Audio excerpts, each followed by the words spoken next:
पाताला पाताल लख आगासा आगास, ओढ़क ओढ़क पाल थके वेद कहन एक बात। सारे वेद एक गल आखते हैं। पतालों के हेठ होर लखां पताल हैं अते आकाशां दे उत्ते होर लखां आकाश हैं।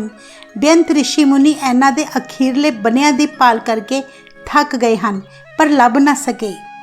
सहस 18 कहन कतेबा असलू एक तात, लेखा होए ता लिखीए लेखै होए विनाश।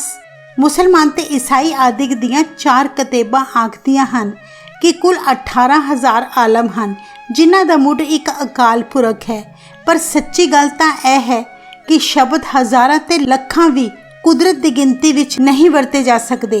अकाल पुरख की कुदरत का लेखा तां ही हो सकता है जे लेखा हो सके, पर यह लेखा तो हो ही नहीं सकता।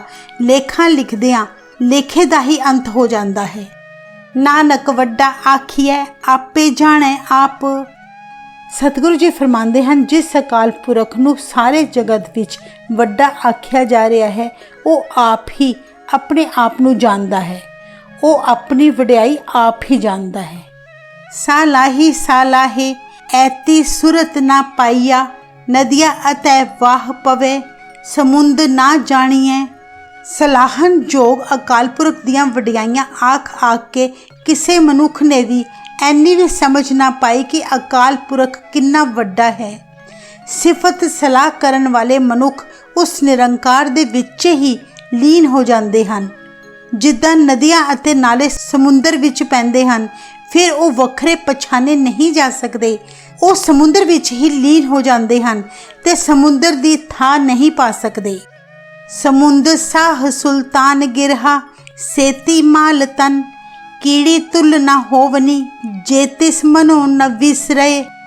समुद्रां दे पाशां दे सुल्तान जिन्हां दे खजानिਆਂ विच पहाड़ जिहड़े तन पदार्थां दे ढेर होण, प्रभु की सिफत सलाह करन वाले दियां नज़रां विच एक कीड़ी दे भी बराबर नहीं हुंदे। जेकर हे अकाल पुरख उस कीड़ी दे मन विचों तू ना विसर जाए, जिसका भाव है बंदगी करन नाल प्रभु का अंत नहीं पाया जा सकता। पर इसका यह अर्थ नहीं कि प्रभु की सिफत सलाह करन दा कोई लाभ नहीं है। प्रभु की भगती की बरकत नाल ही मनुख शाह पातशाह की भी परवाह नहीं करता। प्रभु के नाम अगे बेअंत धन भी उसनों तुच्छ जापदा है। अंत न सिफती कहन न अंत, अंत न करना देन न अंत।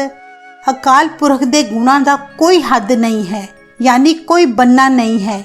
गिरन नाल भी उसके गुणों का अंत नहीं पाया जा सकता। अकाल पुरख की रचना ते दातां दा अंत नहीं पाया जा सकता। अंत न वेखण सुनन न अंत, अंत न जापे क्या मन मंत। वेखण ते सुनन नाल भी उस प्रभु के गुणों का पार नहीं पाया जा सकता। उस अकाल पुरख के मन विच केड़ी विचार है, इस गल का भी अंत नहीं पाया जा सकता। अंत न जापै कीता आकार, अंत न जापै पारावार। अकाल पुरख ने यह जगत जो दिस रहा है बनाया है, पर इसका अखीर, इसका उरला या परला बनना कोई नहीं दिसदा। अंत कारण के ते बिल्ला है ताके अंत न पाए जाहे। कई मनुख अकाल पुरख का अंत जानन लई इसका हद यानी बनना लभन लई तरले लै रहे हैं, पर उसके हद बन्ने लभे नहीं जा सकते। एहो अंत ना जाने कोई, बहुता कहिए बहुता होए। अकाल पुरख के गुणों का यह हद बनना जिसकी बेअंत जीव पता लगा रहे हैं, कोई मनुख नहीं पा सकता। जो जो यह गल आखी जाइए कि वो अकाल पुरख बहुत वड्डा है, त्यों त्यों वो अकाल पुरख होर वड्डा प्रतीत होने लग पैंदा है। वड्डा साहिब ऊंचा थाओ, ऊंचे ऊपर ऊंचा नाओ। एवड ऊंचा होवे कोई, तिस ऊंचे को जाने सोए। अकाल पुरख परमात्मा बहुत वड्डा है, उसका कर उच्चा है, उसकी महिमा भी बड़ी उच्ची है। जेकर कोई होर उस वर्गा वड्डा होवे, ओही उस अकाल पुरख नूं जान सकता है कि रब किन्ना वड्डा है। जे वड आप जाने आप आप, नानक नदरी करमी दात। रब बेअंत गुणों का मालक है, उसकी पैदा की रचना भी बेअंत है। जो जो उसके गुणों वल ध्यान मारिए ਉਹ ਪ੍ਰਭੂ ਹੋਰ ਵੱਡਾ ਜਾਪਦਾ ਹੈ। ਇਸ ਸੰਸਾਰ ਵਿੱਚ ਨਾ ਕੋਈ ਉਸ ਰੱਬ ਜਿੰਨਾ ਵੱਡਾ ਹੈ ਤੇ ਨਾ ਹੀ ਕੋਈ ਦੱਸ ਸਕਦਾ ਹੈ ਕਿ ਰੱਬ ਕਿੰਨਾ ਕੁ ਵੱਡਾ ਹੈ। ਬਹੁਤਾ ਕਰਮ ਲਿਖਿਆ ਨਾ ਜਾਏ, ਵੱਡਾ ਦਾਤਾ ਤਿਲ ਨਾ ਥਮਾਏ। ਅਕਾਲ ਪੁਰਖ ਬੇਸ਼ੁਮਾਰ ਦਾਤਾ ਦੇਣ ਵਾਲਾ ਮਾਲਕ ਹੈ। ਉਸ ਨੂੰ ਰੱਤੀ ਪਰ ਵੀ ਲਾਲਚ ਨਹੀਂ। ਉਸ ਦੀ ਬਖਸ਼ਿਸ਼ ਇੰਨੀ ਕੁ ਵੱਡੀ ਹੈ ਕਿ ਲਿਖਣ ਵਿੱਚ ਲਿਆਂਦੀ ਨਹੀਂ ਜਾ ਸਕਦੀ। केते मंगय जोत अपार, केतिया गणत नहीं विचार, केते खप टुटे बेकार। अणगिणत सुरमे अते कई होर अजिहे जिन्हां दी गिनती ते विचार नहीं हो सकदी, निरंकार दे दर ते मंग रहे हन। कई जीव उसदी दातां वरत के विचारां विच ही खप खप के नाश हुंदे हन। केते लै लै मुकर पाहे, केते मूरख खाही खाहे। ਬੇਅੰਤ ਜੀਵ ਅਕਾਲ ਪੁਰਖ ਦੇ ਦਰ ਤੋਂ ਪਦਾਰਥ ਪ੍ਰਾਪਤ ਕਰਕੇ ਮੁਕਰ ਪੈਂਦੇ ਹਨ, ਯਾਨੀ ਕਦੇ ਸ਼ੁਕਰ ਵਿੱਚ ਆ ਕੇ ਨਹੀਂ ਆਖਦੇ ਕਿ ਸਭ ਪਦਾਰਥ ਪ੍ਰਭੂ ਆਪ ਦਿੰਦਾ ਹੈ। ਅਨੇਕਾਂ ਮੂਰਖ ਦਾਤਾ ਲੈ ਕੇ ਖਾਈ ਹੀ ਜਾਂਦੇ ਹਨ, ਪਰ ਉਹ ਦਾਤਾਰ ਨੂੰ ਚੇਤੇ ਨਹੀਂ ਰੱਖਦੇ। ਕੇਤਿਆ ਦੁੱਖ ਭੂਖ ਸਦਮਾਰ, ਐ ਵੀ ਦਾਤ ਤੇਰੀ ਦਾਤਾਰ। ਅਨੇਕਾਂ ਜੀਵ ਨੂੰ ਸਦਾ ਮਾਰ, ਕਲੇਸ਼ ਅਤੇ ਭੁੱਖ ਹੀ ਭਾਗਾਂ ਵਿੱਚ ਲਿਖੇ ਹਨ, ਪਰ ਹੇ ਦੇਣਹਾਰ ਨਿਰੰਕਾਰ, ਇਹ ਵੀ ਤੇਰੀ ਹੀ ਕਿਰਪਾ ਹੈ, ਕਿਉਂਕਿ ਇਹਨਾਂ ਦੁੱਖਾਂ ਕਲੇਸ਼ਾਂ ਦੇ ਕਾਰਨ ਹੀ ਮਨੁੱਖ ਨੂੰ ਪ੍ਰਭੂ ਦੀ ਰਜਾ ਵਿੱਚ ਤੁਰਨ ਦੀ ਸੋਝੀ ਪੈਂਦੀ ਹੈ। ਬੰਦ ਖਲਾਸੀ ਪਾਣੈ ਹੋਏ, ਹੋਰ ਆਖ ਨਾ ਸਕੈ ਕੋਏ। ਤੇ ਮਾਇਆ ਦੇ ਬੰਧਨ ਤੋਂ ਛੁਟਕਾਰਾ ਅਕਾਲ ਪੁਰਖ ਦੀ ਰਜਾ ਵਿੱਚ ਤੁਰਿਆ ਹੀ ਹੁੰਦਾ ਹੈ। ਰਜ਼ਾ ਤੋਂ ਬਿਨਾਂ ਕੋਈ ਹੋਰ ਤਰੀਕਾ ਕੋਈ ਮਨੁੱਖ ਨਹੀਂ ਦੱਸ ਸਕਦਾ, ਯਾਨੀ ਕੋਈ ਮਨੁੱਖ ਨਹੀਂ ਦੱਸ ਸਕਦਾ ਕਿ ਰਜ਼ਾ ਵਿੱਚ ਤੁਰਨ ਤੋਂ ਬਿਨਾਂ ਮੋਹ ਤੋਂ ਬਚਣ ਦਾ ਤਰੀਕਾ ਵੀ ਹੋ ਸਕਦਾ ਹੈ। ਜੇ ਕੋ ਖਾਏ ਕ ਆਖਣ ਪਾਏ, ਉਹ ਜਾਣੈ ਜੇ ਧਿਆ ਮੂੰਹ ਖਾਏ। ਜੇ ਕੋਈ ਮੂਰਖ ਮਾਇਆ ਦੇ ਮੋਹ ਤੋਂ ਛੁਟਕਾਰੇ ਦਾ ਕੋਈ ਹੋਰ ਰਸਤਾ ਦੱਸਣ ਦਾ ਯਤਨ ਕਰੇ ਤਾਂ ਉਹੀ ਜਾਣਦਾ ਹੈ ਕਿ ਜਿਤਨੀਆਂ ਚੋਟਾਂ ਉਹ ਇਸ ਮੂਰਖ ਦਾ ਦੇ ਕਾਰਨ ਆਪਣੇ ਮੂੰਹ ਉੱਤੇ ਖਾਂਦਾ ਹੈ। ਆਪੇ ਜਾਣੈ ਆਪੇ ਦੇ, ਆਖੇ ਸੇ ਵੀ ਕੇਈ ਕੇ। ਸਾਰੇ ਨਾ ਸ਼ੁਕਰੇ ਹੀ ਨਹੀਂ ਹਨ, ਅਨੇਕਾਂ ਇਹ ਗੱਲ ਵੀ ਆਖਦੇ ਹਨ ਕਿ ਅਕਾਲ ਪੁਰਖ ਆਪ ਹੀ ਜੀਆਂ ਦੀ ਲੋੜਾਂ ਜਾਣਦਾ ਹੈ ਤੇ ਆਪ ਹੀ ਦਾਤਾਂ ਦਿੰਦਾ ਹੈ। ਜਿਸਨੂੰ ਬਖਸ਼ੇ ਸਿਫਤ ਸਲਾਹ, ਨਾਨਕ ਪਾਸਾ ਹੀ ਪਾਸਾ ਹੋ। ਹੇ ਨਾਨਕ, ਜਿਸ ਮਨੁੱਖ ਨੂੰ ਅਕਾਲ ਪੁਰਖ ਆਪਣੀ ਸਿਫਤ ਸਲਾਹ ਬਖਸ਼ਦਾ ਹੈ, ਉਹ ਪਾਤਸ਼ਾਹਾਂ ਦਾ ਵੀ ਪਾਤਸ਼ਾਹ ਬਣ ਜਾਂਦਾ ਹੈ। ਯਾਨੀ ਰੱਬ ਦੀ ਸਿਫਤ ਸਲਾਹ ਹੀ ਸਭ ਤੋਂ ਉੱਚੀ ਦਾਤ ਹੈ। ਰੱਬ ਕਿੱਡਾ ਵੱਡਾ ਹੈ, ਇਹ ਗੱਲ ਦੱਸਣੀ ਤਾਂ ਕਿਤੇ ਰਹੀ। ਉਸ ਦੀ ਕਿਰਪਾ ਹੀ ਇਤਨੀ ਵੱਡੀ ਹੈ ਕਿ ਲਿਖਣ ਵਿੱਚ ਲਿਆਂਦੀ ਨਹੀਂ ਜਾ ਸਕਦੀ। ਜਗਤ ਵਿੱਚ ਜੋ ਵੱਡੇ ਵੱਡੇ ਦਿਸਦੇ ਹਨ, ਉਹ ਸਭ ਉਸ ਰੱਬ ਦੇ ਦਰ ਤੋਂ ਹੀ ਮੰਗਦੇ ਹਨ। ਉਹ ਤੇ ਸਗੋਂ ਇੰਨਾ ਵੱਡਾ ਹੈ ਕਿ ਜੀਵਾਂ ਦੇ ਮੰਗਣ ਤੋਂ ਬਿਨਾਂ ਇਹਨਾਂ ਦੀਆਂ ਲੋੜਾਂ ਜਾਣ ਕੇ ਆਪਣੇ ਆਪ ਹੀ ਦਾਤਾਂ ਦੇ ਹੀ ਜਾਂਦਾ ਹੈ। ਅਮੁੱਲ ਗੁਣ ਅਮੁੱਲ ਵਪਾਰ, ਅਮੁੱਲ ਵਪਾਰੀਏ ਅਮੁੱਲ ਭੰਡਾਰ। ਅਕਾਲ ਪੁਰਖ ਦੇ ਗੁਣ ਅਮੋਲਕ ਹਨ, ਉਸ ਦੇ ਗੁਣਾਂ ਦਾ ਮੁੱਲ ਨਹੀਂ ਪਾਇਆ ਜਾ ਸਕਦਾ। ਇਹਨਾਂ ਗੁਣਾਂ ਦੇ ਵਪਾਰ ਕਰਨੇ ਵੀ ਅਮੋਲਕ ਹਨ। ਉਹਨਾਂ ਮਨੁੱਖਾਂ ਦਾ ਵੀ ਮੁੱਲ ਨਹੀਂ ਪਾਇਆ ਜਾ ਸਕਦਾ ਜੋ ਅਕਾਲ ਪੁਰਖ ਦੇ ਗੁਣਾਂ ਦਾ ਵਪਾਰ ਕਰਦੇ ਹਨ। ਗੁਣਾਂ ਦੇ ਖਜ਼ਾਨੇ ਵੀ ਅਮੋਲਕ ਹਨ। ਅਮੁੱਲ ਆਵੇ ਅਮੁੱਲ ਲੈ ਜਾਹੇ, ਅਮੁੱਲ ਪਾਏ ਅਮੁੱਲਾ ਸਮਾਹੇ। ਉਹਨਾਂ ਮਨੁੱਖਾਂ ਦਾ ਮੁੱਲ ਨਹੀਂ ਪਾਇਆ ਜਾ ਸਕਦਾ ਜੋ ਇਸ ਵਪਾਰ ਲਈ ਜਗਤ ਵਿੱਚ ਆਉਂਦੇ ਹਨ। ਉਹ ਵੀ ਵੱਡੇ ਭਾਗਾਂ ਵਾਲੇ ਹਨ ਜੋ ਇਹ ਸੌਦਾ ਖਰੀਦ ਕੇ ਲੈ ਜਾਂਦੇ ਹਨ। ਜੋ ਮਨੁੱਖ ਅਕਾਲ ਪੁਰਖ ਦੇ ਪ੍ਰੇਮ ਵਿੱਚ ਹਨ ਅਤੇ ਜੋ ਮਨੁੱਖ ਉਸ ਅਕਾਲ ਪੁਰਖ ਵਿੱਚ ਲੀਨ ਹੋਏ ਰਹਿੰਦੇ ਹਨ, ਉਹ ਵੀ ਅਮੋਲਕ ਹਨ। ਅਮੁੱਲ ਧਰਮ ਅਮੁੱਲ ਦੀਬਾਨ, ਅਮੁੱਲ ਤੁਲ ਅਮੁੱਲ ਪਰਵਾਨ। ਅਕਾਲ ਪੁਰਖ ਦੇ ਰਾਜ ਦਰਬਾਰ ਯਾਨੀ ਕਾਨੂੰਨ ਅਮੋਲਕ ਹਨ। ਉਹ ਤਕੜੀ ਵੀ ਅਮੋਲਕ ਹੈ ਤੇ ਉਹ ਵੱਟਾ ਵੀ ਅਮੋਲਕ ਹੈ, ਜਿਸ ਨਾਲ ਜੀਵਾਂ ਦੇ ਚੰਗੇ ਮੰਦੇ ਕਰਮਾਂ ਨੂੰ ਤੋਲਦਾ ਹੈ। ਅਮੁੱਲ ਬਖਸ਼ੀਸ ਅਮੁੱਲ ਨੀਸਾਨ, ਅਮੁੱਲ ਕਰਮ ਅਮੁੱਲ ਫੁਰਮਾਨ। ਉਸ ਰੱਬ ਦੀ ਬਖਸ਼ਿਸ਼ਾਂ ਤੇ ਬਖਸ਼ਿਸ਼ਾਂ ਦੇ ਨਿਸ਼ਾਨ ਵੀ ਅਮੋਲਕ ਹਨ। ਰੱਬ ਦੇ ਕੀਤੇ ਹਰ ਕੰਮ ਅਮੋਲਕ ਹਨ ਅਤੇ ਉਸ ਦੀ ਬਖਸ਼ਿਸ਼ ਤੇ ਹੁਕਮ ਵੀ ਮੁੱਲ ਤੋਂ ਪਰੇ ਹਨ, ਕਿਸੇ ਦਾ ਵੀ ਅੰਦਾਜ਼ਾ ਨਹੀਂ ਲੱਗ ਸਕਦਾ। ਅਮਲੋ ਅਮਲ ਆਖਿਆ ਨਾ ਜਾਏ, ਆਖ ਆਖ ਰਹੇ ਲਿਵ ਲਾਏ। ਅਕਾਲ ਪੁਰਖ ਸਭ ਅੰਦਾਜ਼ਿਆਂ ਤੋਂ ਪਰੇ ਹੈ, ਕਿਉਂਕਿ ਉਸ ਦਾ ਕੋਈ ਅੰਦਾਜ਼ਾ ਨਹੀਂ ਲਗਾ ਸਕਦਾ, ਚਾਹੇ ਮਨੁੱਖ ਧਿਆਨ ਜੋੜ ਜੋੜ ਕੇ ਅਕਾਲ ਪੁਰਖ ਦਾ ਧਿਆਨ ਲਾਏ। ਆਖੇ ਵੇਦ ਪਾਠ ਪੁਰਾਣ, ਆਖੇ ਪੜੇ ਕਰੇ ਵਖਿਆਨ। ਵੇਦਾਂ ਮੰਤਰ ਤੇ ਪੁਰਾਣ ਅਕਾਲ ਪੁਰਖ ਦਾ ਅੰਦਾਜ਼ਾ ਲਾਉਂਦੇ ਹਨ। ਵਿਦਵਾਨ ਮਨੁੱਖ ਵੀ ਜੋ ਹੋਰਨਾਂ ਨੂੰ ਉਪਦੇਸ਼ ਕਰਦੇ ਹਨ ਉਹ ਅਕਾਲ ਪੁਰਖ ਦਾ ਬਿਆਨ ਕਰਦੇ ਹਨ। ਆਖੇ ਬਰਮੇ ਆਖੇ ਇੰਦ, ਆਖੇ ਗੋਪੀ ਤੇ ਗੋਵਿੰਦ। ਕਈ ਬ੍ਰਹਮਾ, ਕਈ ਇੰਦਰ, ਕਈ ਗੋਪੀਆਂ ਤੇ ਕਈ ਕ੍ਰਿਸ਼ਨ ਅਕਾਲ ਪੁਰਖ ਦਾ ਅੰਦਾਜ਼ਾ ਲਾਉਂਦੇ ਹਨ। ਆਖੇ ਈਸਰ ਆਖੇ ਸਿੱਧ, ਆਖੇ ਕੇਤੇ ਕੀਤੇ ਬੁੱਧ। ਕਈ ਸ਼ਿਵ ਤੇ ਸਿੱਧ ਅਕਾਲ ਪੁਰਖ ਦੇ ਪੈਦਾ ਕੀਤੇ ਹੋਏ ਬੇਅੰਤ ਬੁੱਧ ਹਨ। ਆਖੇ ਦਾਨਵ ਆਖੇ ਦੇਵ, ਆਖੇ ਸੁਰਨਰ ਮੁਨ ਜਨ ਸੇਵ। ਬੇਅੰਤ ਰਾਖਸ਼ਸ, ਦੇਵਤੇ ਤੇ ਦੇਵਤਾ ਸੁਭਾਅ ਵਾਲੇ ਮਨੁੱਖ, ਮੁਨੀ ਲੋਕ ਤੇ ਸੇਵਕ ਅਕਾਲ ਪੁਰਖ ਦਾ ਅੰਦਾਜ਼ਾ ਲਾਉਂਦੇ ਹਨ। ਕੇਤੇ ਆਖੇ ਆਖਣ ਪਾਏ, ਕੇਤੇ ਕਹਿ ਕੇ ਉੱਠ ਜਾਏ। ਬੇਅੰਤ ਜੀਵ ਅਕਾਲ ਪੁਰਖ ਦਾ ਅੰਦਾਜ਼ਾ ਲਗਾ ਰਹੇ ਹਨ ਅਤੇ ਬੇਅੰਤ ਜੀਵ ਲਾਉਣ ਦੀ ਕੋਸ਼ਿਸ਼ ਕਰ ਰਹੇ ਹਨ। ਬੇਅੰਤ ਜੀਵ ਅੰਦਾਜ਼ਾ ਲਾ ਕੇ ਇਸ ਸੰਸਾਰ ਤੋਂ ਤੁਰੇ ਜਾ ਰਹੇ ਹਨ। ਏਤੇ ਕੀਤੇ ਹੋਰ ਕਰੇ ਤਾਂ ਆਖ ਨਾ ਸਕੇ ਕੇ। ਇਸ ਸੰਸਾਰ ਵਿੱਚ ਅਕਾਲ ਪੁਰਖ ਨੇ ਅਸੰਖ ਜੀਵ ਪੈਦਾ ਕੀਤੇ ਹੋਏ ਹਨ ਜੋ ਬਿਆਨ ਕਰ ਰਹੇ ਹਨ। ਪਰ हे ਪ੍ਰਭੂ, ਜੇਕਰ ਤੂੰ ਇਸ ਤੋਂ ਵੀ ਜ਼ਿਆਦਾ ਜੀਵ ਪੈਦਾ ਕਰ ਦਵੇਂ ਤਾਂ ਵੀ ਉਹ ਤੇਰਾ ਅੰਦਾਜ਼ਾ ਨਹੀਂ ਲਾ ਸਕਦੇ। ਜੇ ਵੱਡ ਪਾਵੇ ਤੇ ਵੱਡ ਹੋਏ, ਨਾਨਕ ਜਾਣੇ ਸਾਚਾ ਸੋਏ। ਸਤਿਗੁਰੂ ਨਾਨਕ ਜੀ ਫਰਮਾਉਂਦੇ ਹਨ, ਪ੍ਰਭੂ ਜਿੰਨਾ ਚਾਹੁੰਦਾ ਹੈ ਉਨਾ ਵੱਡਾ ਹੋ ਜਾਂਦਾ ਹੈ। ਉਹ ਆਪਣੀ ਕੁਦਰਤ ਵਧਾ ਲੈਂਦਾ ਹੈ। ਉਹ ਸਦਾ ਸਥਿਰ ਰਹਿਣ ਵਾਲਾ ਪਰਮਾਤਮਾ ਆਪ ਹੀ ਜਾਣਦਾ ਹੈ ਕਿ ਉਹ ਕਿੱਡਾ ਵੱਡਾ ਹੈ। ਜੇ ਕੋ ਆਖੇ ਬੋਲ ਵਿਗਾੜ ਤਾਂ ਲਿਖੀਐ ਸਿਰਗਾਵਾਰਾ ਗਵਾਰ। ਜੇਕਰ ਕੋਈ ਬੜਬੋਲਾ ਮਨੁੱਖ ਦੱਸਣ ਲੱਗੇ ਕਿ ਉਹ ਰੱਬ ਕਿੰਨਾ ਵੱਡਾ ਹੈ ਤਾਂ ਉਹ ਮਨੁੱਖ ਮੂਰਖਾਂ ਸਿਰ ਮੂਰਖ ਗਿਣਿਆ ਜਾਂਦਾ ਹੈ। ਸੋਦਰ ਕੇਹਾ ਸੋ ਗਰ ਕੇਹਾ, ਜਿਤਬਹਿ ਸਰਬ ਸਮਾਲੇ। ਉਹ ਤੇਰਾ ਦਰ ਕਰ ਬੜਾ ਹੈਰਾਨੀਜਨਕ ਹੈ ਜਿੱਥੇ ਬਹਿ ਕੇ हे ਅਕਾਲ ਪੁਰਖ ਤੂੰ ਪੂਰੇ ਜੀਵਨ ਦੀ ਸੰਭਾਲ ਕਰ ਰਿਹਾ ਹੈ। ਵਾਜੇ ਨਾਦ ਨੇਕ ਸੰਖਾ ਕੇਤੇ ਵਾਵਣਹਾਰੇ।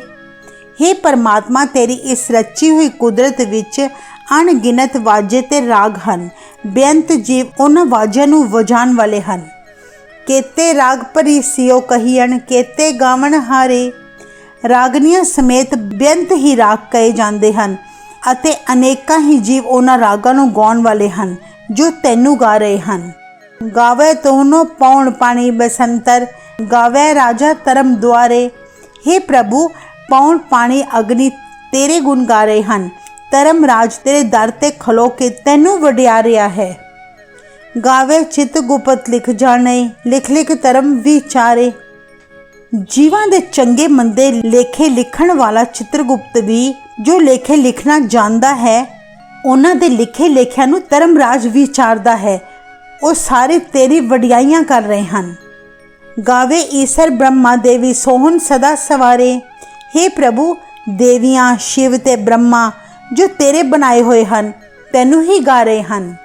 ਗਾਵੇ ਇੰਦਨ ਦਾਸਨ ਬੈਠੇ ਦੇਵਤੇ ਆਦਰ ਨਾਲੇ। ਕਈ ਇੰਦਰ ਆਪਣੇ ਤਖਤ ਤੇ ਬੈਠੇ ਹੋਏ ਦੇਵਤਿਆਂ ਸਮੇਤ ਤੇਰੇ ਦਰ ਤੇ ਤੈਨੂੰ ਵਡਿਆ ਰਹੇ ਹਨ। ਗਾਵੇ ਸਿੱਧ ਸਮਾਧੀ ਅੰਦਰ ਗਾਵਣ ਸਾਧ ਵਿਚਾਰੇ। ਸਿੱਧ ਲੋਕ ਸਮਾਧੀਆਂ ਲਾ ਕੇ ਤੈਨੂੰ ਗਾ ਰਹੇ ਹਨ। ਸਾਧੂ ਜਨ ਵਿਚਾਰ ਕਰਕੇ ਤੈਨੂੰ ਸਲਾਹ ਰਹੇ ਹਨ। ਗਾਵਣ ਜਤੀ ਸਤੀ ਸੰਤੋਖੀ, ਗਾਵੇ ਵੀਰ ਕਰਾਰੇ।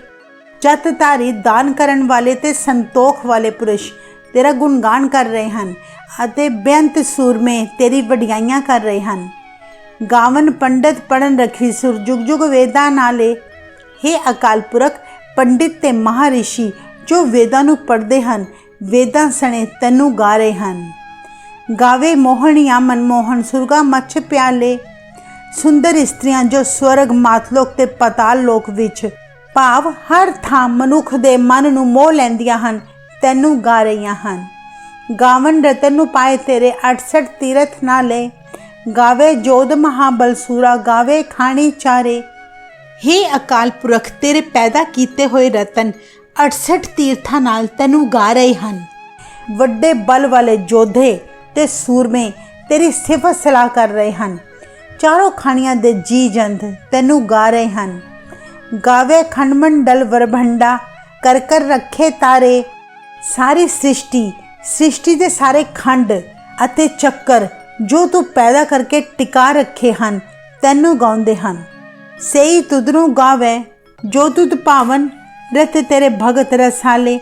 हे ਅਕਾਲ ਪੁਰਖ, ਅਸਲ ਵਿੱਚ ਤਾਂ ਉਹ ਤੇਰੇ ਪ੍ਰੇਮ ਵਿੱਚ ਰੱਤੇ ਰਸੀਏ ਭਗਤ ਜਨ ਤੈਨੂੰ ਗਾਉਂਦੇ ਹਨ, ਯਾਨੀ ਉਹਨਾਂ ਦਾ ਹੀ ਗਾਣਾ ਸਫਲ ਹੈ ਜੋ ਤੈਨੂੰ ਚੰਗੇ ਲੱਗਦੇ ਹਨ।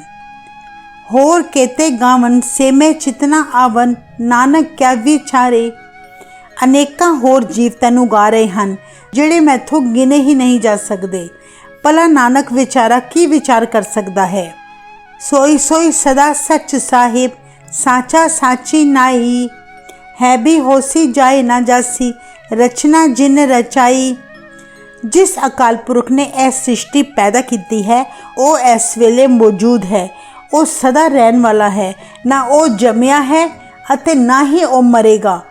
वो अकाल पुरख सदा स्थिर है, वो मालक सच्चा है, उसकी वडियाई भी सदा अटल है। रंगी रंगी पांति कर कर जिनसी माया जिन उपाई। कर कर वेखै कीता अपना जिव तिसदी वडियाई। प्रभु ने कई रंगा किस्मां दी माया रची है, जिद्दां ओदी मर्जी है, जिद्दां ओदी रजा है। भाव यह है जिन्ना वड्डा वो आप है उन्ने ही वड्डे जिगर नाल उसने संसार दी रचना कर दिती, तां फिर वो अपने पैदा किए होयां दी संभाल भी कर रहा है। ज्योतिष पावे सोई करसी हुक्म न करना जाई। सो पासाहो साहा पत साहिब नानक रहन रजाई। जो कुछ प्रभु नूं भांदा है उदां ही वो करदा है। कोई प्राणी भी उसके अगे अपना हुक्म नहीं चला सकता, उसके अगे साडी मर्जी नहीं चलती। वो प्रभु पातशाह दा भी पातशाह है। सतगुरु जी फरमांदे हन जीवां नूं उसके हुक्म विच ही रहना शोभदा है। मुंदा संतोख सरमपत चोली ध्यान की करे विभूत। खिंता काल कुआरी काया जुगत डंडा प्रतीत। गुरु जी फरमांदे हन, हे जोगी, अगर तू संतोख सबर नूं अपनी कन्ना दियां वालियां बना ले, मेहनत नूं खप्पर ते झोली बना ले, प्रभु दे ध्यान दी रख अपने शरीर ते मल ले, मौत दा डर तेरी गोदड़ी होवे, शरीर नूं विकारां तो बचा के रखना तेरे लिए जोग दी रहत होए ਅਤੇ ਸ਼ਰਧਾ ਨੂੰ ਡੰਡਾ ਬਣਾ ਲੇ ਤਾਂ ਆਪਣੇ ਅੰਦਰੋਂ ਝੂਠ ਦੀ ਦੀਵਾਰ ਟੁੱਟ ਸਕਦੀ ਹੈ। ਆਈ ਪੰਥੀ ਸਗਲ ਜਮਾਤੀ ਮੰਜੀ ਤੈ ਜਗ ਜੀਤ। ਆਦੇਸ ਤਿਸੈ ਆਦੇਸ ਆਦ ਅਨੀਲ ਅਨਾਦ ਅਨਾਹਤ ਜੁਗ ਜੁਗ ਏਕੋ ਵੇਸ। ਜੇਕਰ ਮਨੁੱਖ ਸਾਰੀ ਸ੍ਰਿਸ਼ਟੀ ਦੇ ਜੀਵਾਂ ਨੂੰ ਆਪਣੇ ਸੱਜਣ ਮਿੱਤਰ ਸਮਝਦਾ ਹੈ, ਅਸਲ ਵਿੱਚ ਉਹੀ ਸਭ ਤੋਂ ਉੱਚੇ ਆਈ ਧਰਮ ਵਾਲਾ ਹੈ। जे मनुख अपना मन जित लैंदा है, यानी अपने मन दे पिछे नहीं लगता, तो सारा जगत भी जित्या जाता है। यानी जगत दी माया प्रभु तो विछोड़ा नहीं पा सकती।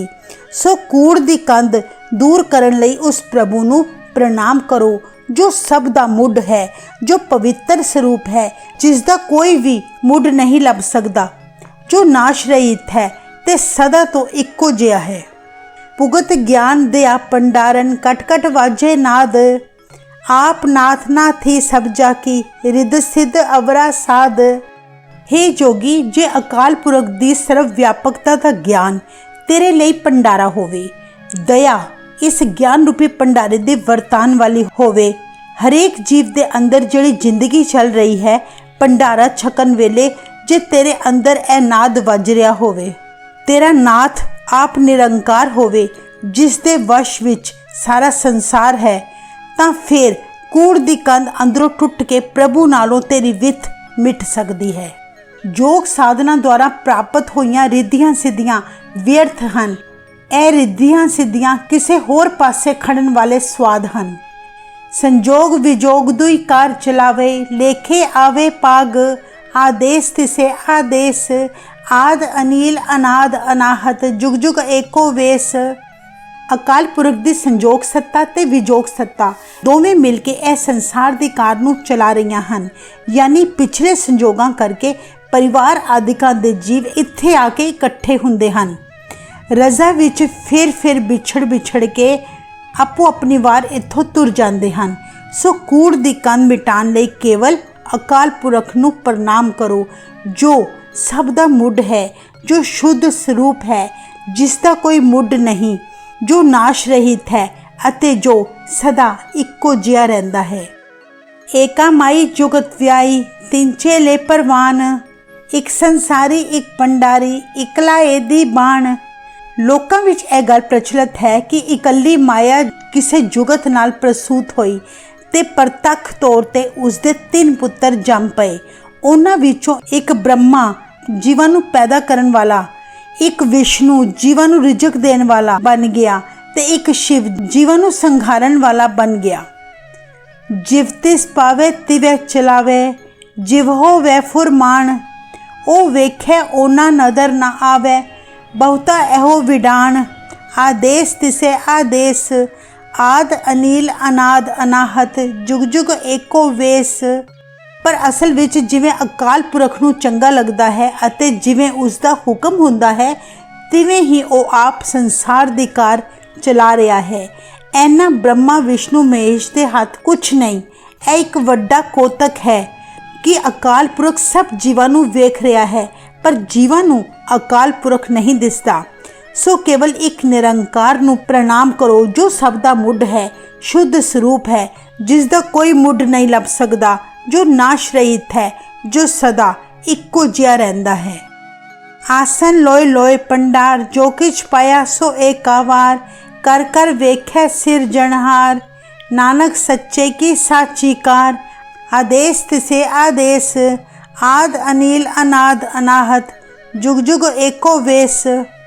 ਹਰ ਇੱਕ ਭਵਨ ਵਿੱਚ ਅਕਾਲ ਪੁਰਖ ਦੇ ਭੰਡਾਰੇ ਚੱਲ ਰਹੇ ਹਨ।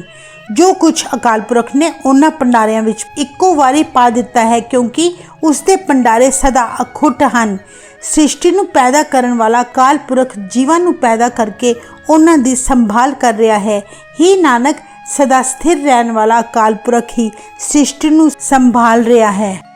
ਸੋ ਕੇਵਲ ਇੱਕ ਨਿਰੰਕਾਰ ਨੂੰ ਪ੍ਰਣਾਮ ਕਰੋ ਜੋ ਸਭ ਦਾ ਮੁੱਢ ਹੈ, ਸ਼ੁੱਧ ਸਰੂਪ ਹੈ, ਜਿਸ ਦਾ ਕੋਈ ਮੁੱਢ ਨਹੀਂ ਲੱਭ ਸਕਦਾ, ਜੋ ਨਾਸ਼ ਰਹਿਤ ਹੈ, ਜੋ ਸਦਾ ਹੀ ਇੱਕੋ ਜਿਹਾ ਰਹਿੰਦਾ ਹੈ। ਇੱਕ ਦੋ ਜੀਵੋ ਲੱਖ ਹੋਏ, ਲੱਖ ਹੋਵੇ ਲੱਖ 20, ਲੱਖ ਲੱਖ ਗੇੜਾ ਆਖੀਏ, ਏਕ ਨਾਮ ਜਗਦੀਸ਼। ਜੇਕਰ ਇੱਕ ਜੀਵ ਤੋਂ ਲੱਖ ਜੀਵਾਂ ਹੋ ਜਾਣ, ਫਿਰ ਲੱਖ ਜੀਵਾਂ ਤੋਂ 20 ਲੱਖ ਜੀਵਾਂ ਬਣ ਜਾਣ। ਇਹਨਾਂ 20 ਲੱਖ ਜੀਵਾਂ ਨਾਲ ਅਕਾਲ ਪੁਰਖ ਦਾ ਨਾਮ ਲੱਖ ਵਾਰ ਜਪੇ ਤਾਂ ਵੀ ਰੱਬ ਨੂੰ ਨਹੀਂ ਪਾ ਸਕਦਾ। ਇਸ ਦਾ ਭਾਵ ਹੈ ਕਿ ਆਪਣੇ ਉਦਮ ਨਾਲ ਰੱਬ ਨਹੀਂ ਪਾਇਆ ਜਾ ਸਕਦਾ। ਜੇਕਰ ਕੋਈ ਆਖਦਾ ਹੈ ਮੈਂ ਬੜਾ ਜਪ ਤਪ ਕਰਕੇ ਰੱਬ ਨੂੰ ਪਾ ਲਿਆ ਹੈ, ਤਾਂ ਇਹ ਉਸ ਦਾ ਝੂਠਾ ਅਹੰਕਾਰ ਹੈ। ਐਤਰਾਹੇ ਪਤ ਪਵੜੀਆਂ ਚੜੀਏ ਹੋਏ 21, ਸੁਣ ਗੱਲਾਂ ਆਕਾਸ਼ ਕੀ ਕੀਟਾ ਆਈ ਰੀਸ। ਨਾਨਕ ਨਦਰੀ ਪਾਈਏ ਕੂੜੀ ਕੂੜਾ ਠੀਸ। ਇਸ ਰਸਤੇ ਵਿੱਚ ਰੱਬ ਤੇ ਭਗਤ ਦੇ ਵਿੱਚ ਜਿਹੜੀ ਪੌੜੀਆਂ ਹਨ, ਉਹਨਾਂ ਉੱਤੇ ਆਪਾ ਭਾਵ ਗਵਾ ਕੇ ਹੀ ਚੜ ਸਕੀਦਾ ਹੈ। ਲੱਖਾਂ ਜੀਵਾਂ ਨਾਲ ਵੀ ਗਿਣਤੀ ਦੇ ਸਿਮਰਨ ਨਾਲ ਕੁਛ ਨਹੀਂ ਬਣਦਾ। ਆਪਾ ਭਾਵ ਯਾਨੀ ਹੰਕਾਰ ਦੂਰ ਕਰਨ ਤੋਂ ਬਿਨਾਂ ਇਹ ਗਿਣਤੀ ਦੇ ਪਾਠਾਂ ਵਾਲਾ ਉਦਮ ਇਉਂ ਹੈ ਮਾਨੋ ਆਕਾਸ਼ ਦੀਆਂ ਗੱਲਾਂ ਸੁਣ ਕੇ ਕੀੜੀਆਂ ਨੂੰ ਇਹ ਰੀਸ ਆ ਗਈ ਹੈ ਕਿ ਅਸੀਂ ਵੀ ਆਕਾਸ਼ ਤੇ ਚੜ ਜਾਈਏ। ਜੇਕਰ ਅਕਾਲ ਪੁਰਖ ਮਿਹਰ ਕਰੇ ਤਾਂ ਹੀ ਉਸ ਨੂੰ ਮਿਲੀਦਾ ਹੈ, ਨਹੀਂ ਤੇ ਝੂਠੇ ਮਨੁੱਖ ਦੀ ਆਪਣੇ ਆਪ ਦੀ ਨਿਰੀ ਝੂਠੀ ਹੀ ਵਡਿਆਈ ਹੈ। ਆਖਣ ਜੋਰ ਚੁੱਪੈ ਨਾ ਜੋਰ, ਜੋਰ ਨਾ ਮੰਗਣ ਦੇਣ ਨਾ ਜੋਰ, ਜੋਰ ਨਾ ਜੀਵਨ ਮਰਨ ਨਾ ਜੋਰ, ਜੋਰ ਨਾ ਰਾਜ ਮਾਲ ਮਨਸੋਰ। ਗੁਰੂ ਜੀ ਫਰਮਾਉਂਦੇ ਹਨ, ਬੋਲਣ ਵਿੱਚ ਤੇ ਚੁੱਪ ਰਹਿਣ ਵਿੱਚ ਵੀ ਸਾਡਾ ਕੋਈ ਜ਼ੋਰ ਨਹੀਂ। ਨਾ ਹੀ ਮੰਗਣ ਵਿੱਚ ਸਾਡੀ ਮਰਜ਼ੀ ਚੱਲਦੀ ਹੈ, ਨਾ ਹੀ ਕਿਸੇ ਨੂੰ ਦੇਣ ਵਿੱਚ। ਜੀਵਨ ਵਿੱਚ ਤੇ ਮਰਨ ਵਿੱਚ ਵੀ ਸਾਡਾ ਕੋਈ ਜ਼ੋਰ ਨਹੀਂ। ਇਸ ਰਾਜ ਭਾਗ ਦੇ ਪ੍ਰਾਪਤ ਕਰਨ ਵਿੱਚ ਵੀ ਸਾਡਾ ਕੋਈ ਜ਼ੋਰ ਨਹੀਂ ਚੱਲਦਾ, ਜਿਸ ਰਾਜ ਭਾਗ ਦੇ ਕਾਰਨ ਸਾਡੇ ਮਨ ਵਿੱਚ ਰੋਲਾ ਰਹਿੰਦਾ ਹੈ।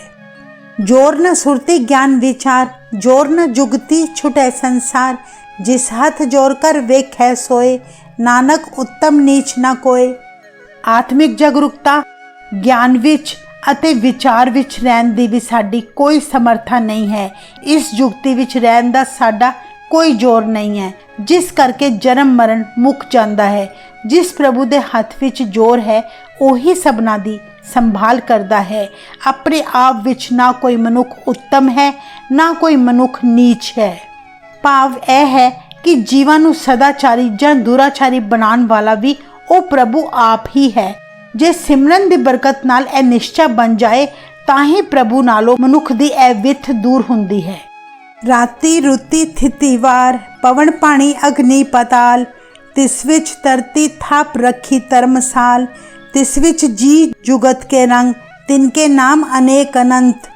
ਰਾਤਾਂ ਰੁੱਤਾਂ ਥਿੱਤਾਂ ਵਾਰ, ਹਵਾ ਪਾਣੀ ਅਗਨੀ ਅਤੇ ਪਤਾਲ, ਇਹਨਾਂ ਸਾਰਿਆਂ ਦੇ ਇਕੱਠ ਵਿੱਚ ਅਕਾਲ ਪੁਰਖ ਨੇ ਧਰਤੀ ਨੂੰ ਧਰਮ ਕਮਾਉਣ ਦਾ ਅਸਥਾਨ ਬਣਾ ਕੇ ਟਿਕਾ ਦਿੱਤਾ ਹੈ।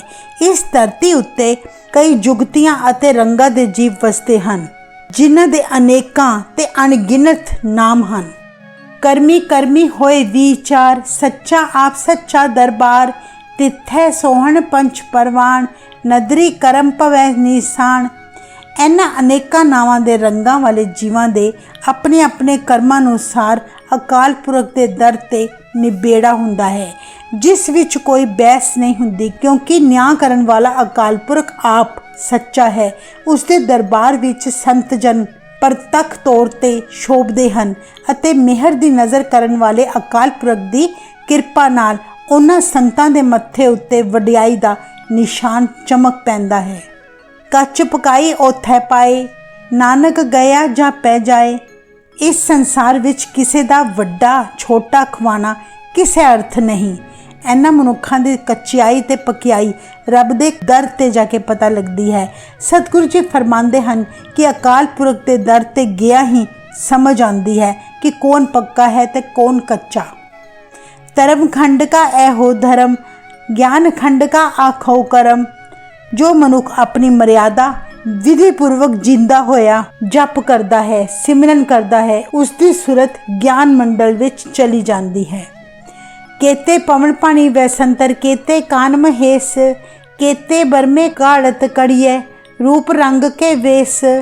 ਉਸ ਨੂੰ ਇਸ ਗੱਲ ਦਾ ਬੋਧ ਹੁੰਦਾ ਹੈ ਕਿ ਅਕਾਲ ਪੁਰਖ ਦੀ ਰਚਨਾ ਵਿੱਚ ਕਈ ਤਰ੍ਹਾਂ ਦੀ ਪਵਨ ਪਾਣੀ ਤੇ ਅਗਨੀਆਂ ਹਨ, ਕਈ ਕ੍ਰਿਸ਼ਨ ਹਨ ਤੇ ਕਈ ਸ਼ਿਵ ਹਨ, ਕਈ ਬ੍ਰਹਮੇ ਪੈਦਾ ਕੀਤੇ ਹੋਏ ਹਨ, ਜਿਨ੍ਹਾਂ ਦੇ ਕਈ ਰੂਪ, ਕਈ ਰੰਗ ਤੇ ਕਈ ਵੇਸ ਹਨ। केतिया करम भूमि मेर, केते केते धूप देश, केते इंद चंद सूर, केते केते मंडल देश। अकाल पुरख की कुदरत विच बेअंत धरतियां हन, बेअंत मेरू पर्वत हन, बेअंत ध्रुव भगत ने ते उन्हां दे उपदेश हन, बेअंत इंद्र देवते, बेअंत सूरज, बेअंत चंद्रमा अते बेअंत पवन चक्कर हन। केते सिद्ध बुद्धनाथ, केते केते देवी वेश, केते देव दानव मुन, केते केते रतन समुंद। बेअंत सिद्ध हन, बेअंत बुद्ध अवतार हन, बेअंत नाथ हन, बेअंत देवियां ते पहरावे हन, बेअंत देवते ते राक्षस हन, बेअंत मुनि हन, बेअंत प्रकार दे रत्नां दे समुंदर हन। केतिया खाणी केतिया बाणी, केते पात नरिंद, केतिया सुरती सेवक, केते नानक अंत ना अंत। जीव जंतां दी बेअंत खाणियां हन, बेअंत बोलियां हन, बेअंत पातशाह ते राजे हन, बेअंत प्रकार दे ध्यान हन जो मनुख मन द्वारा लांदे हन, बेअंत सेवक हन। गुरु जी फरमाते हैं कि कोई भी अकाल पुरख की कुदरत का अंत नहीं पा सकता। ज्ञान खंड में है ज्ञान प्रचंड, तिथै नाद विनोद कोड आनंद। मनुख की ज्ञान अवस्था विच ज्ञान ही बलवान होंदा है। इस अवस्था विच ही सब रागां तमाशियां ते कोथकां दा स्वाद आ जाता है। सरम खंड की बाणी रूप, तिथै काड़त कड़िए बहुत अनूप। सरम खंड यानी उद्यम अवस्था विच आके मन दिनों दिन सोना बनना शुरू हुंदा है। इस अवस्था विच नवी काड़त दे कारण मन बहुत सोना कड़िया जाता है।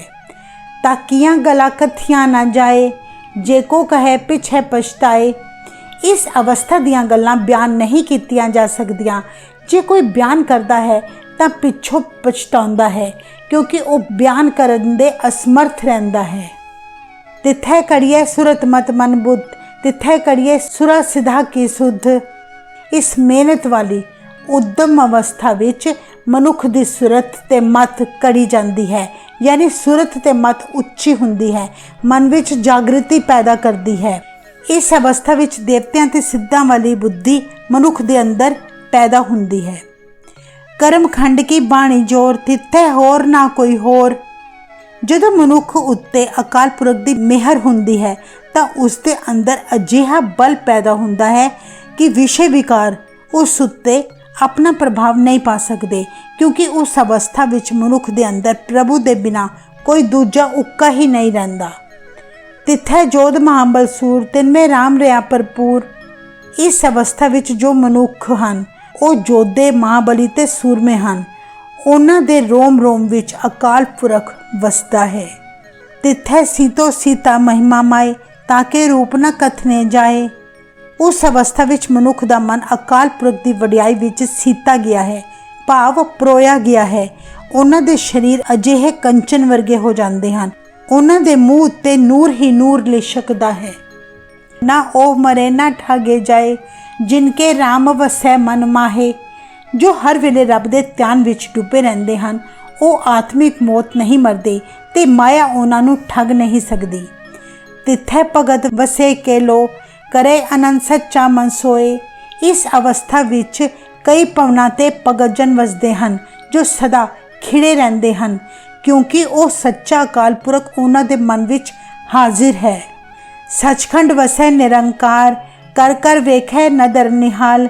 सचखंड विच यानी अकाल पुरख नाल एक रूप होने वाली अवस्था विच मनुख दे अंदर वो अकाल पुरख आप ही वसदा है, जो सृष्टि नूं रच रच के मेहर दी नज़र नाल उसकी संभाल करदा है।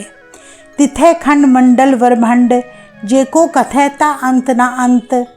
अकाल पुरख विच एक रूप होने करके मनुख नूं बेअंत खंड मंडल ते बेअंत ब्रह्मंड दिसदे हन। जे कोई मनुख इसका कथन करन लगे तो उन्हां दा अंत नहीं पाया जा सकता। तिथै लो लो आकार, जिव जिव हुक्म तिवै तिवकार। उस अवस्था विच बेअंत भवन ते आकार दिसते हैं, जिन्हां सबना विच उसे तरह कार चल रही है जिवें अकाल पुरख दा हुक्म हुंदा है। उस मनुख नूं हर जगह प्रभु दी ही रजा दिखती है। वेखै विगसै कर विचार, नानक कथना करड़ा सार। उसनूं प्रतख दिखता है कि अकाल पुरख विचार करके सब जीवां दी संभाल करता है ते खुश हुंदा है। गुरु जी फरमाते हैं, इस अवस्था का कथन करना बड़ा औखा है, केवल महसूस ही किया जा सकता है। जत पहारा धीरज सुनियार, आहरण मत वेद हथियार। जे जत रूपी दुकान होवे, धीरज सबर सुनियारा बन जावे। मनुख दी बुद्धि आहरण होवे, उस मत आहरण उत्ते ज्ञान रूपी हथौड़ा वजे। पौ खला अगन तपताओ, पांडा पाओ अमृत तत ढाल। सतगुरु जी फरमाते हैं, जे अकाल पुरख दा डर तोखनी होवे, जिस नाल सुनियारे फूक मार के अग पखांदे हन। तपताओ कमाई यानी अग होवे, प्रेम कुठाली होवे, तां हे पाई उस कुठाली विच अकाल पुरख दा अमृत नाम गलाओ। कड़िए शबद सच्ची टकसाल, जिनको नदर करम तिनकार, नानक नदरी नदर निहाल। एहो जई है सच्ची टकसाल जिस विच गुरु दा शब्द कड़िया जा सकता है। यह कार उन्हां मनुखां दी है जिन्हां उत्ते मेहर दी नज़र हुंदी है। गुरु जी फरमाते हैं, ओ पुरख अकाल पुरख दी कृपा दृष्टि नाल निहाल हो जाता है। श्लोक। पवन गुरु पानी पिता, माता तरत महत। दिवस रात दुई दाई दाया, खेलै सगल जगत। गुरु जी फरमाते हैं, प्राण शरीरां लई इउं हन जिवें गुरु जीवां दे आत्मा लई है। पानी सब जीवां दा प्यो है अते धरती सब दी वड्डी माँ है। दिन अते रात दोवें खिडावा ते खिडावी हन। सारा संसार खेड रहा है, जिस दा भाव है कि संसार दे सारे जीव रात नूं सौण विच अते दिने कार विहार विच रुझे होए हन। चंगियाइयां बुरियाइयां वाचै धर्म हदूर, करमी आपो आपनी के नेड़ै के दूर। गुरु जी फरमाते हैं कि धर्मराज अकाल पुरख की हजूरी विच जीवां दे कीते होए चंगे ते मंदे काम विचारदा है। आपो अपने इन्हां कीते होए कर्मां दे अनुसार कई जीव अकाल पुरख दे नेड़े हो जाते हैं अते अकाल पुरख तो दूर हो जाते हैं। जिन्नी नाम त्याया गए मसक्कत काल, नानक ते मुख उजले केती छुट्टी नाल। गुरु नानक जी फरमाउंदे हैं, जिन्हां मनुखां ने अकाल पुरख दा नाम ध्याया है वो अपनी मेहनत सफल कर गए हैं।